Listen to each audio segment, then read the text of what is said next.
Computer నేర్చుకోవాలంటే typing రావాలి, coding చేయాలంటే కీబోర్డ్పై వేలు తిరగాలి. ఇదంతా నిన్నటి మాట. ఇకపై టైప్ చేసే ఓపిక, సమయం లేవు బాబోయ్ అంటున్నారు నేటి తరం టెక్ ఎక్స్పర్ట్స్. అవును, కంప్యూటర్ కీబోర్డ్ కాలగర్భంలో కలిసిపోయే రోజులు దగ్గర పడ్డాయా?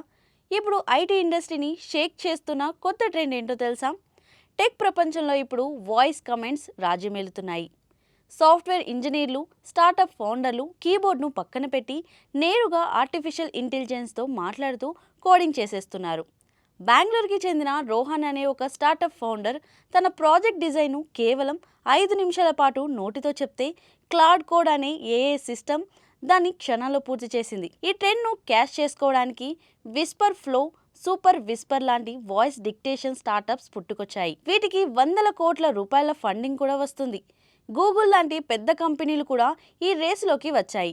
అమెరికాలోని టాప్ టెక్ కంపెనీలో దాదాపు 45% మంది ఉద్యోగులు ఇప్పుడు టైపింగ్ మానేసి ఈ వాయిస్ టూల్స్నే వాడుతున్నారు. Google Meets, Microsoft Teams, Slack లాంటి ప్లాట్ఫామ్స్లో కూడా ఈ టెక్నాలజీ వచ్చేసింది. అయితే ప్రతి టెక్నాలజీ లాగే ఇందులోనూ ఒక పెద్ద మైనస్ ఉంది. అదే ప్రైవసీ.